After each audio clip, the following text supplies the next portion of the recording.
Since early days, humankind is not only trying to find answers to the reason of its existence, but also to the unknown final frontier, life after death.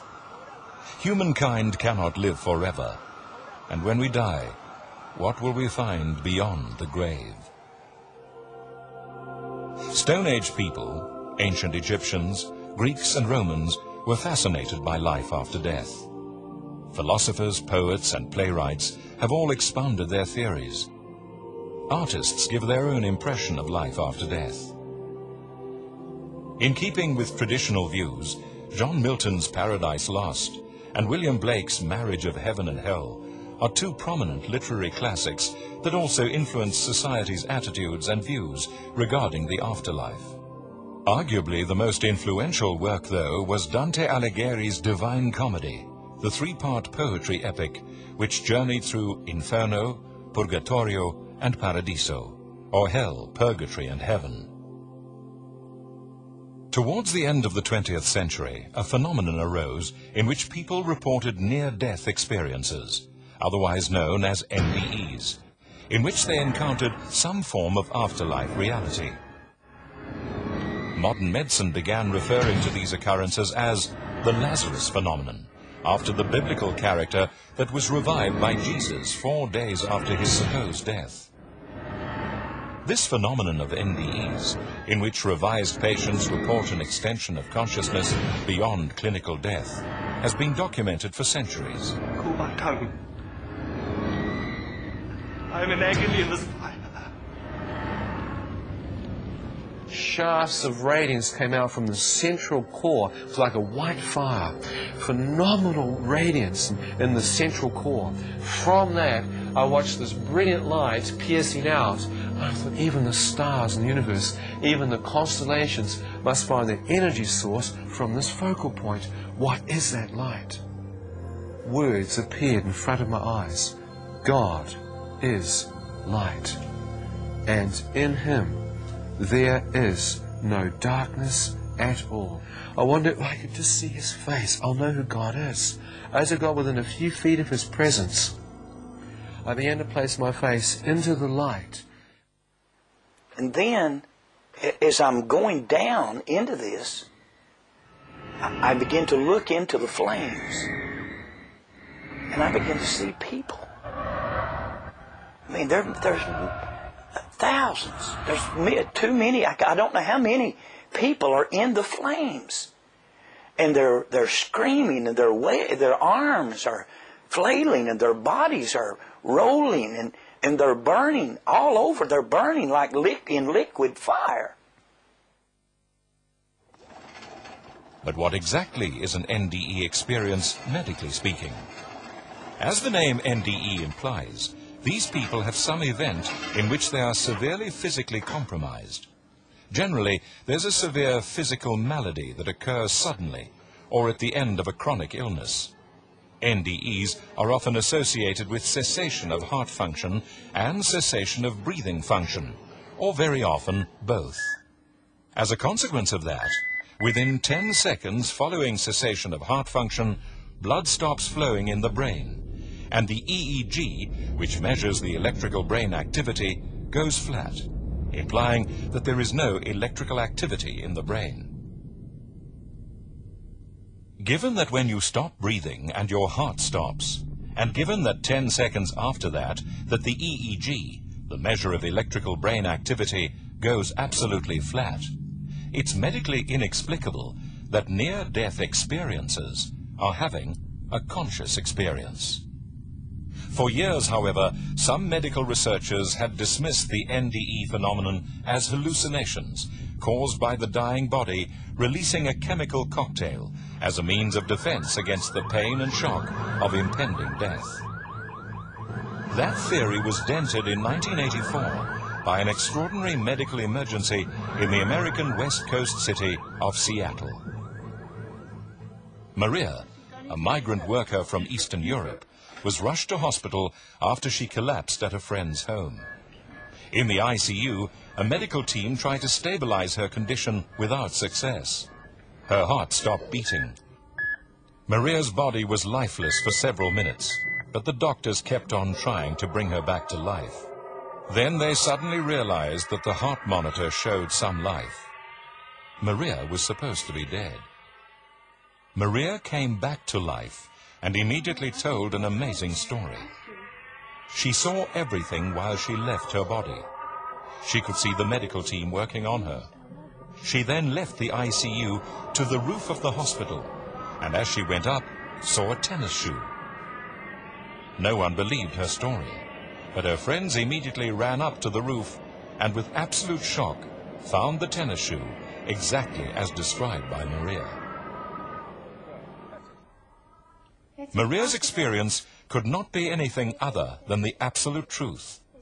If the out-of-body experience was purely a mental aberration, how could she have seen a physical reality that could later be verified? After Maria's revelation, other similar stories began to emerge of NDE patients undergoing out-of-body experiences and being able to relate verifiable details that they could not have imagined. Can we still say NDEs are hallucinations? I think, in terms, certainly in terms of the consistency of testimonies in near-death experiences, it suggests that the experience is a reality which is not purely the product of brain chemicals, because, I mean, we know from studies of the effects of drugs ordinarily that if you give one person a drug and then give the same drug to another person, they'll have two completely different experiences. There might be broad similarities, but not the level of consistency you find with a near-death experience. No, there's no person can dispute whether these experiences are the normal functioning of the brain at the point of death, or rather represent some sort of chaotic hallucinatory activity. Remember, hallucinations involve the perception of something that isn't real. So when we die, we're alert, we're conscious, we're aware of this reality, so certainly people having near-death experiences accurately describe what's happening in this reality. But the key element of the near-death experience is that we perceive, I say we, as all of us are going to have this experience, we perceive another reality superimposed over this one. If NDEs are not hallucinations, is heaven and hellish experience reality? I think in terms of whether the places visited in near-death experiences, either heavenly or in terms of a hellish type experience, are real, is something that's beyond proof. Ultimately, one would have to die in order to determine whether there was a genuine heaven or a genuine hell. But what's very clear from a psychological perspective is that the intensity of the experience is lived as real whilst the person's having it. So for these people, whether or not there really ends up actually being a heaven or a hell, they feel the experience is real for them at that moment in time. There's certainly no way we can deduce or prove that if someone sees an afterlife and it's heavenly, that heaven exists, because you'd have to die in order to really truly find that out. When we die, we take that heaven and hell with us, and we fit where we belong. We die the life we live.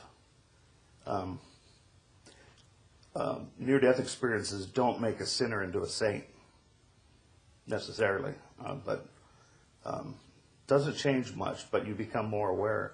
And a serial killer, when they die, would become more aware of how much of us, punishment they inflicted on others.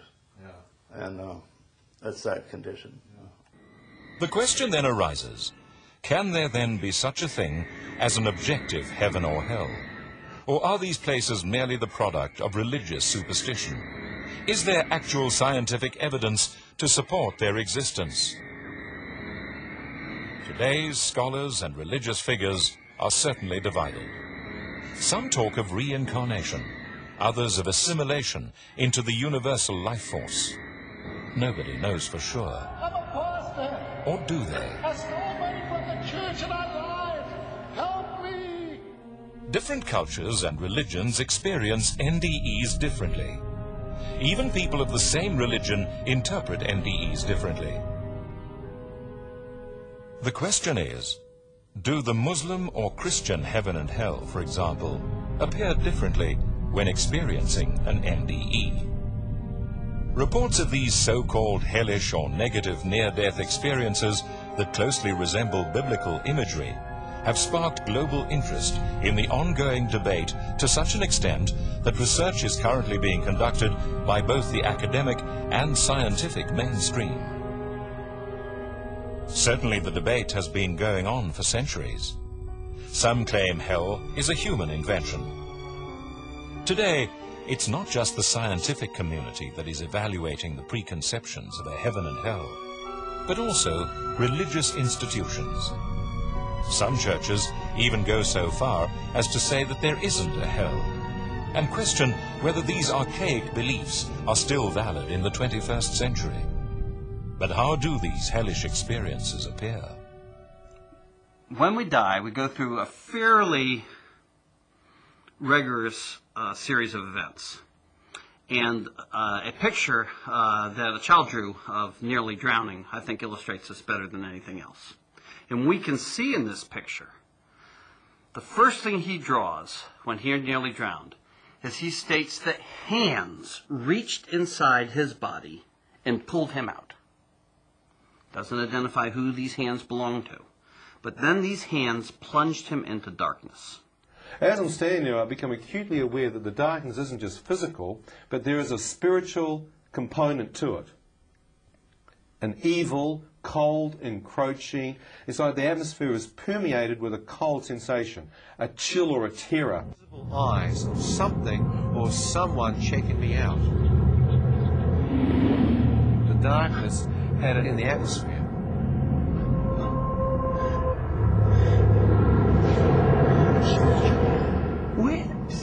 Where am I? Shut up! Serve to me.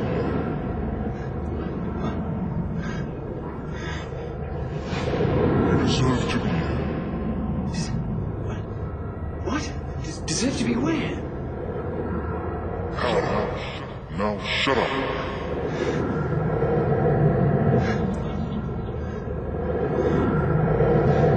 As I stood there, realized I'd actually be in hell. And then I felt my body begin to move. I was strapped to a gurney, but it was like my body began to float. And I'm floating through this smoke. And I'm going faster and faster. And I can't understand what's going on. And I begin to hear voices all around in the smoke. And the voices are crying. The voices are screaming. And there's all kinds of groaning. And then it's like I'm coming out of this smoke, like I'm coming out of a tunnel. And I'm looking down into what appeared to be the open mouth of a volcanic crater, like a burning lake. And I'm falling into this. I'm just going down into this, and I have no control. And the smell is awful, and I can't breathe, and my ears are full of these screams. And then, as I'm going down into this, I begin to look into the flames. And I begin to see people. I mean, there's thousands. There's too many. I don't know how many people are in the flames. And they're screaming, and their arms are flailing, and their bodies are rolling, and they're burning all over. They're burning like in liquid fire. But they're not burning up. They're just burning. And like a close-up lens on a camera, some of those faces loomed up in front of me. Their faces are screaming, contorted, and they're calling my name. Ronnie, don't come here. There's no escape. Hell seems to be a terrible place. Nothing that we will encounter in this world. But what do researchers say? Dr. Tony Lawrence from the University of Coventry. from my position in terms of transpersonal psychology, the psychology of spirituality, which would deal directly with notions of evil and of good, and of hell and of heaven. My perspective on what hell would be is that hell is not a place that you go to as such. Hell is more a conditional state of mind that a person has when they're ignorant of the possibilities in their life, the possibilities for love and joy and happiness, and of leading a meaningful life, so that in fact anyone at any one moment in time, by virtue of just being ignorant of their circumstances and of themselves and their place in the world, would literally be in hell. But it's not a place that you can go to, it's a state of being, for me personally. Yeah. We don't know what happens after we die. For sure, there's no objectively, hell isn't a planet on the other side of Jupiter that we haven't discovered yet. This is clearly a mental phenomena that happens to us when we die. It's real. The calculus is real. Mathematics is real. Love is real. So these experiences are real experiences, but they're dynamic experiences. They happen to us when we die. I think the best way to understand the hellish experience is that we pass through hell as part of the dying process, if that hell is based on what our lives were like. If we're isolated, if we're alone, if we harm others, if we have religious belief systems which incorporate an objectively real hell, if we're afraid of the dark and we don't understand that darkness is part of the dying experience. All of those things woven together, or any of them individually, will then contribute to having a hellish near-death experience. Is the experience then purely subjective? Some experts believe not. Dr. Richard Kent, a retired medical doctor, has travelled the world studying the NDE phenomenon over many years and has written several books on the subject. Of the 300 case studies he has made, an alarming amount report not only the existence of a heavenly afterlife reality, but also a hellish one. A place called hell. And they describe it as an absolutely terrible and awful place. Now, I don't know what it's like in South Africa, but in England, many churches don't talk about hell very much. I don't know why. Jesus spoke about hell a great deal. He said it's a place to be avoided. Anyway, they describe hell as somewhat as dark and oppressive. They also were told in the scriptures where it is. It's in the centre of the earth. Now, people say, well, where do you get that from? Well, it's in the scriptures. Matthew 12 is verses 40 and 41, I believe. Jesus says, I give you the sign of Jonah. Just as Jonah was in the belly of a great fish for 3 days and for 3 nights, so shall the Son of Man be in the heart of the earth for 3 days and for 3 nights. Now, Jesus talked about hell, or the place of the departed spirits, at the time of Jesus, being in the heart of the earth. All right? So it's somewhere in the heart of this planet, I believe. Now, for example, in the Old Testament, the spirit of Samuel came up from Sheol, the Old Testament hell, and the sons of Korah went down to Sheol, the Old Testament hell. We're told in the book of Ephesians that one day every knee will bow, those above the earth, those on the earth, and those under the earth. So I believe it's somewhere down there. Now, they describe it as very hot, it's very unpleasant. There are demons there who are tormenting the people who go there. It says in the scriptures that Lazarus was in torment. It's just a horrendous, awful place. It's a place where people are terrified, are frightened, and people, even who've seen hell, even years later, they recoil in horror at what they saw there. Just a place of awfulness. People have seen Satan there. People have actually had conversations with Satan. People have had conversations with demons there. People have heard the demons swear. They said they never heard language such as they heard in hell. They had all the swear words that are commonly used and more. Was assigned to an assembly belt under penalty of judgment by some helper, evil over here, if he didn't complete placing these giant multicolored puzzles, like a jigsaw puzzle that was coming by, one piece to the next. If he didn't get it on time, he was under penalty. And he was screaming, I'm in hell. Where's the hell? To him, that was hell. He never wants that again. Never. He converted his whole life. Converted his wife, too, who he woke in that hospital in Knoxville with his head in her lap in the hospital bed. It was a very touching story, and it's life-changing. Everything is so violently life-changing, or so peacefully life-changing, so wonderful. So you're onto a subject that is important to every individual present. Is it safe to die? Do I know where I'm going before I get there? That's the question. And what of heaven? Is it the blinding white light, the benevolent presence of a supreme being, the wondrous feeling of love and peace that we've always imagined it to be? Some NDE survivors also got to glimpse heaven and found it just as real and tangible as hell had been.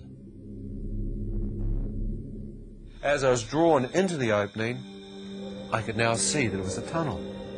As I looked along the length of it, I could see the source of the radiance. My first thought is the center of the universe. Look at the light. Look at the power coming from there. As I've been moved towards it, I watch as a wave of radiance comes up. As this wave of light comes off the source, it touches me, and I feel warmth, comfort. All that kind of fear and darkness just seems to go out of me, and I feel a living light flow through me. Shafts of radiance came out from the central core. It was like a white fire.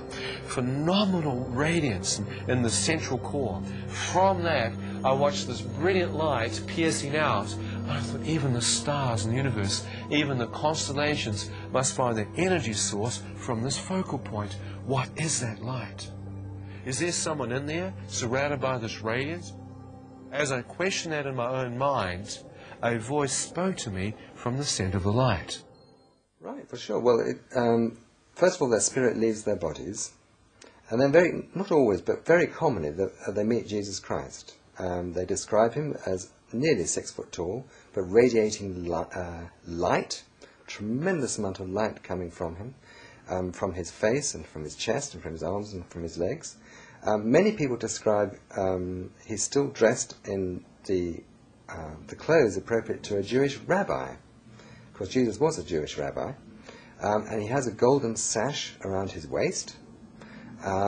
Many people, as they come close to, in their minds come these words, "You're in the presence of the Son of God." And at that point, many people get down and start to worship Jesus Christ. And at that point, they realize he's still got holes in his hands and in his feet, because they're quite close to his feet by then. And they realize that those crucifixion holes are still there. But people, it isn't just the appearance of Jesus, it's the fact that they feel in the presence of so much love. Many people said they've never felt like that. They've never felt so completely surrounded by love, powerful as that. It's just incredible love. I mean, for example, some of the people I've interviewed have been hardened Second World War soldiers. I mean, these are, tough guys. And they started to cry as they described coming to the presence of Jesus. Amazing, really.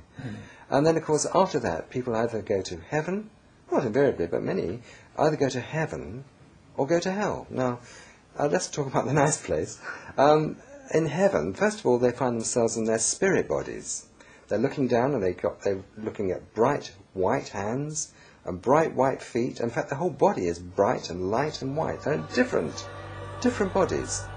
They feel young, they feel rejuvenated, they feel fully in control of all their senses.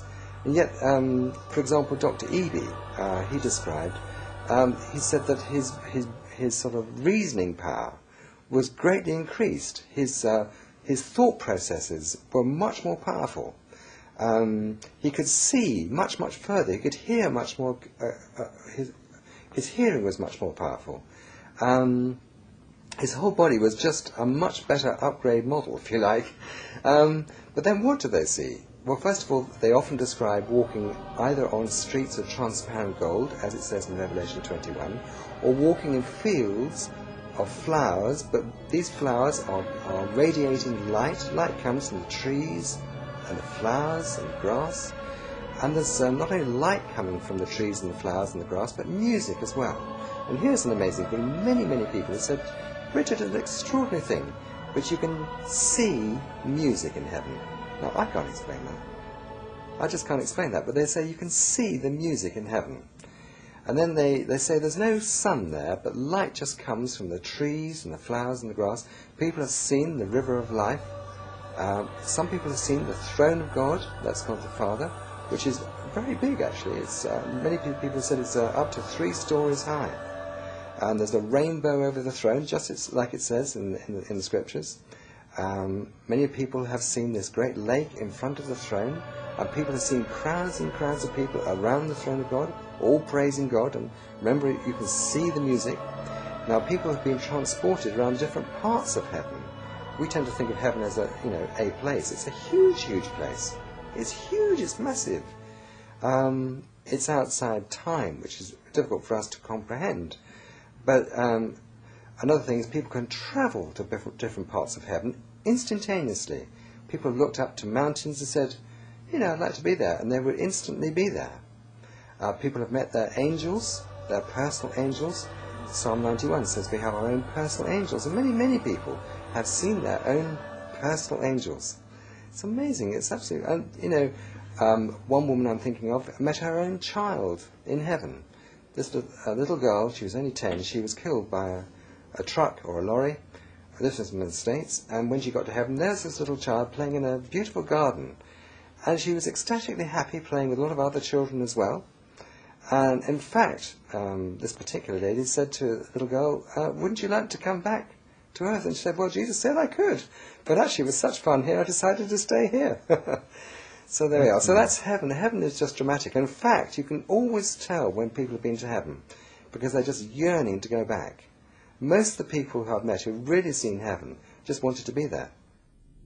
It is clear that adults who experience NDEs are influenced by their religious and cultural value system. But what about those who are not yet influenced by culture or religion? Young children. Will they give us a better view on NDE? So it's then a matter of religious belief systems as to whether you think that other reality is real or not. So that's the issue of religion and philosophy. But nevertheless, when I say near-death experiences are real, I mean that they occur when these children say that they're happening, which means at the point of death. Let me give you an example. I resuscitated a young boy about 8 years old who had massive cardiac failure in the lobby of Seattle Children's Hospital. Dramatic resuscitation.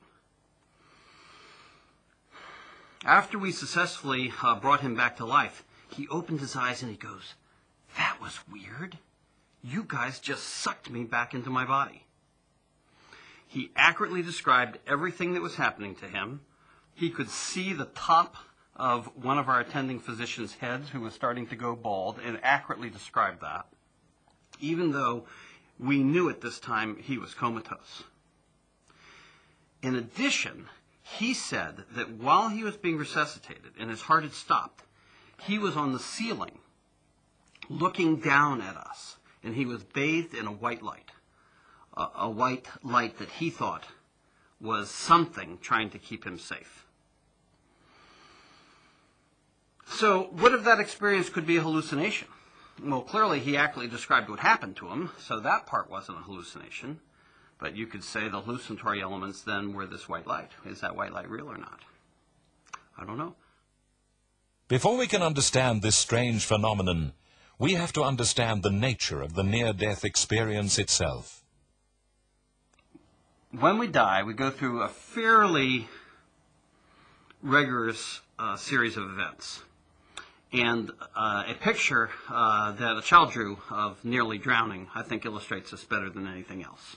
And we can see in this picture, the first thing he draws when he nearly drowned is he states that hands reached inside his body and pulled him out.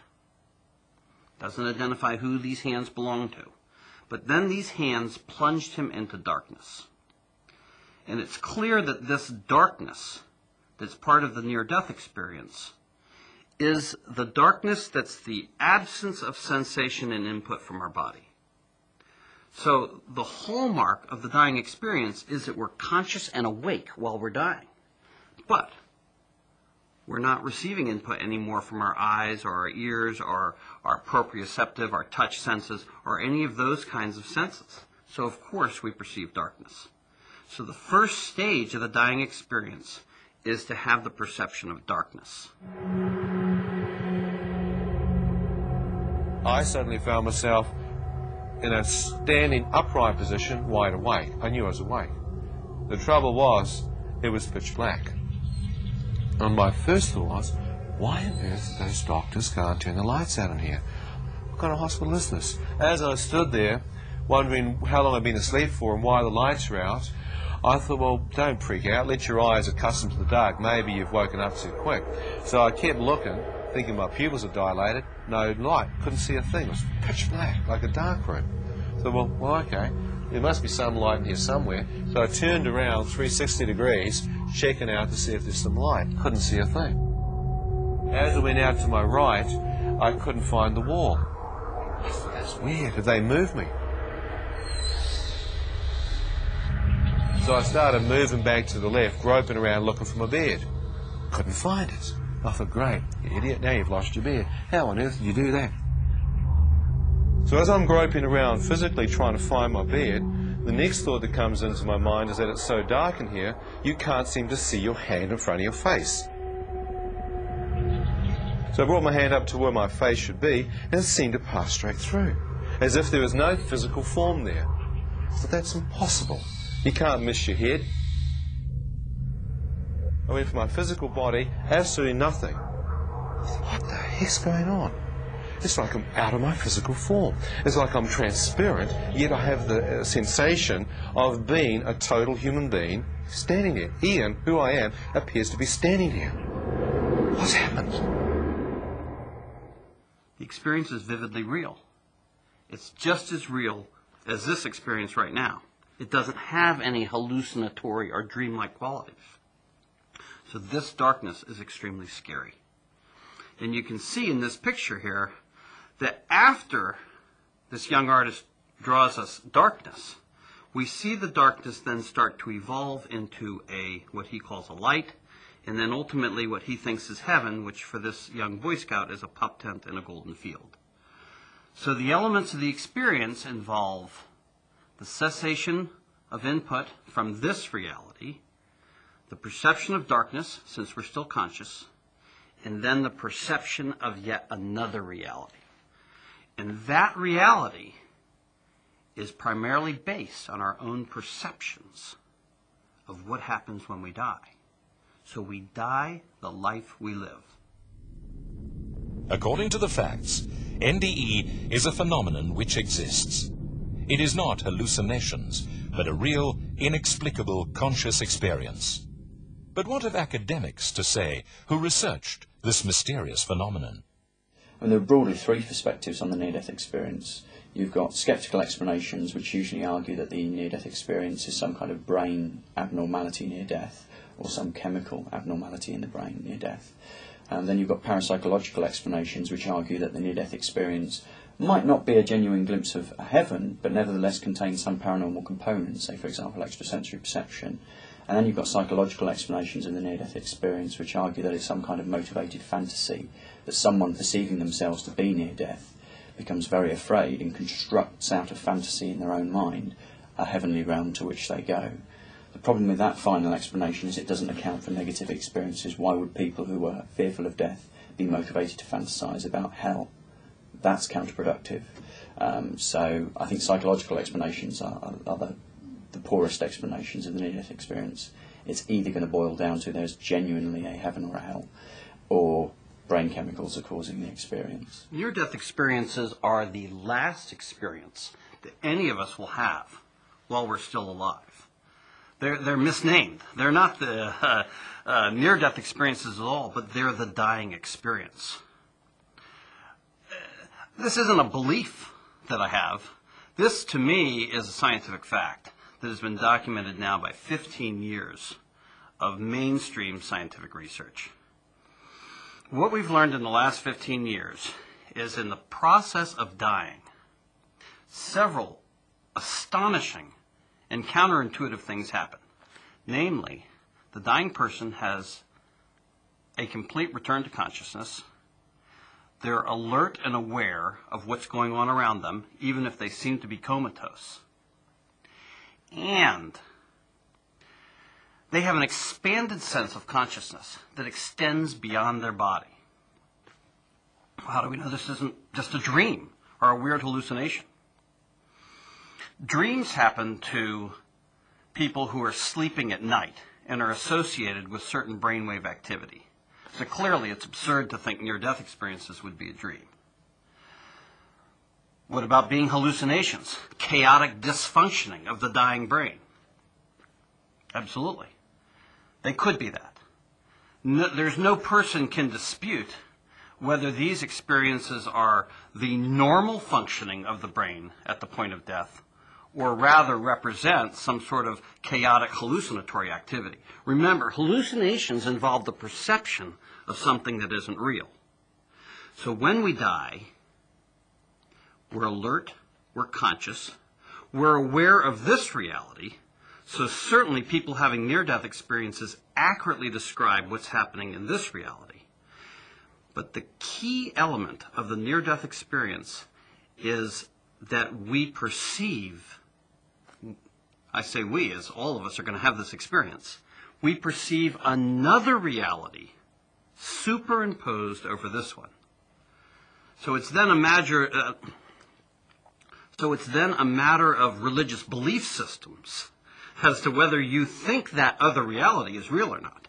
So that's the issue of religion and philosophy. But nevertheless, when I say near-death experiences are real, I mean that they occur when these children say that they're happening, which means at the point of death.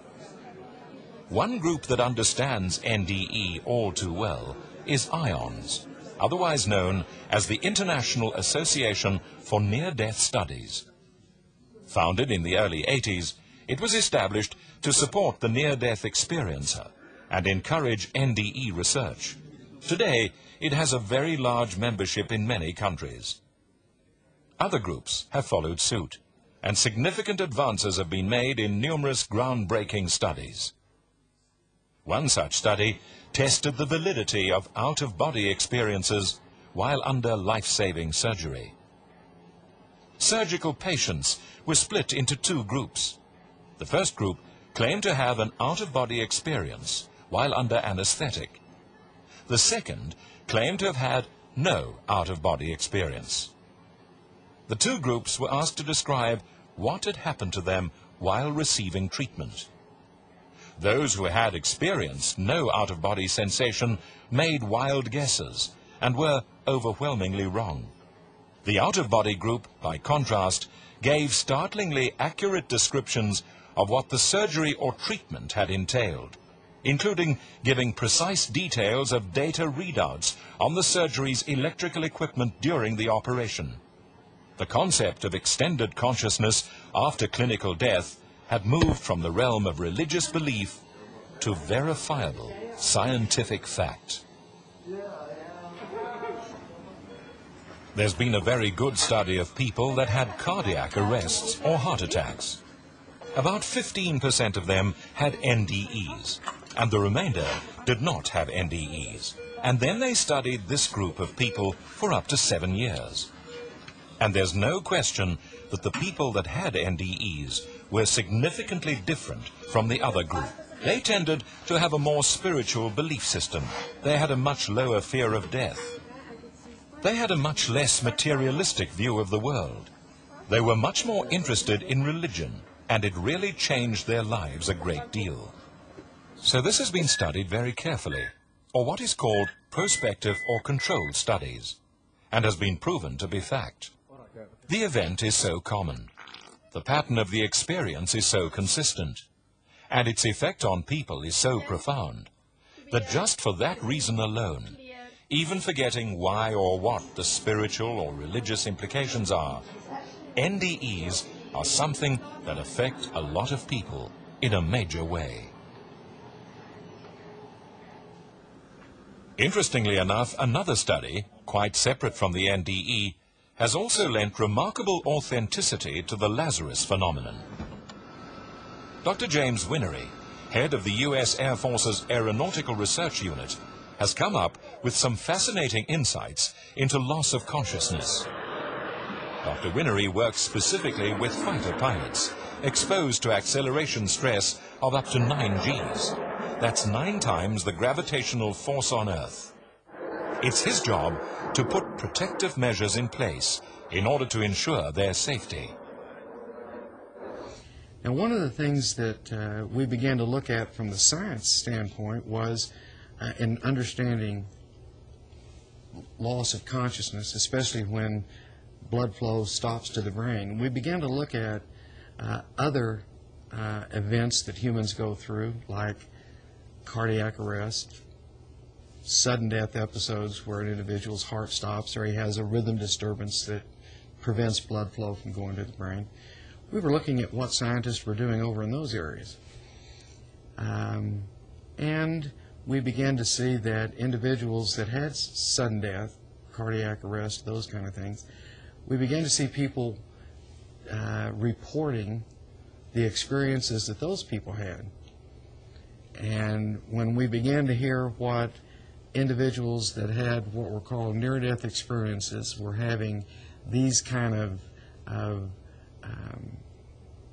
experiences of dreams or being out of body or those kind of things, we really began to look at our information, and we said, boy, our folks are having a lot of the same symptoms that are being reported with sudden death and cardiac arrest. So we were really on track of a very hardcore traditional applied research medical program, and it just so happened that the information that we had from loss of conscious episodes was matching fairly closely the information we were getting from the literature in terms of sudden death, cardiac arrest, and near-death experiences. So we thought it would be interesting to the general scientific community to hear what our experiences were in completely healthy people having blood flow stop to their brain, losing consciousness, returning blood flow, consciousness returning. We thought that would be at least a slice of information that might help individuals that are investigating near-death experiences might be interested in. I think, as a traditional scientist, I think what our experiments really do is really lend tremendous credibility to what individuals that are having near-death experiences are saying. You really need to listen carefully, because our results suggest, incidentally, coming late on the scene, that what these individuals are experiencing are reported very accurately. So I think our experiments really lend a lot of credibility to that. I don't think our experiments give the final answer. I think they give you a lot of insight into probably what's going on in the brain, but boy, and there are things that our experiments don't show. So you have to listen to those individuals that have had even more traumatic insults of embarrassment of blood flow to their brain. They may well be experiencing things that we don't have, but the things that we're seeing certainly lends a lot of credibility to listen to what things they experience that we don't, that may truly give you insight into spiritual and other understandings of life and death and what we're all about. Research proves that near-death experience is legitimate. Nearly 12 to 15 million Americans have had NDE experiences.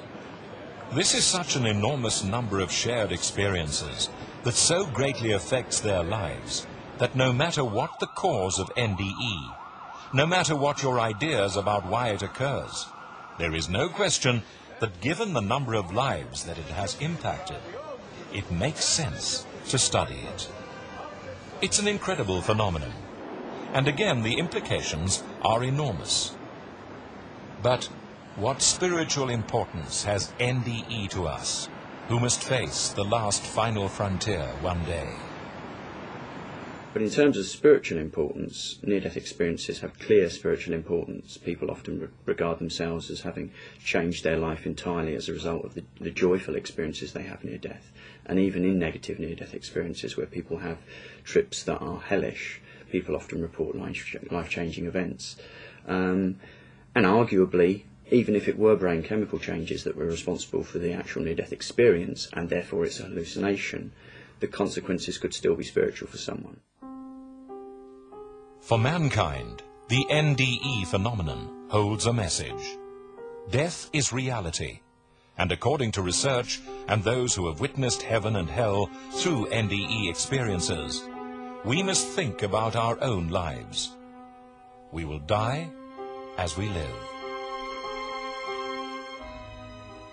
What people are describing are very, very clear-cut, life-changing situations. Now, I think you mentioned you saw Ian McCormack, and when all's said and done, he's been travelling around the world for nearly 20 years. And he, like many, many of the others, recalls exactly what he saw, right to the very finest detail. And although he has been recounting his experience, and many others have as well, probably 2 or 3 or even 4 times a week for all these years, you can look at old videotapes, and what they described hasn't changed at all. It simply hasn't changed. And in fact, this event is the single event in their lives that they remember most clearly, unlike hallucinations.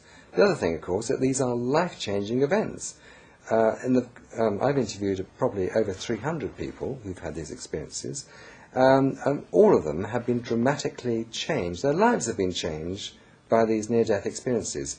You can't say that about hallucinations. Hallucinations simply aren't life-changing experiences, whereas near-death experiences, when you meet Jesus Christ and either see heaven or hell, they are dramatic, riveting, life-changing experiences, and almost invariably people's lives are dramatically altered as a result of these experiences. So personally, and also because of the fact that the near-death experience accounts are so remarkably similar not only to each other but also to the Bible, I personally believe that these are real events and people are describing real events.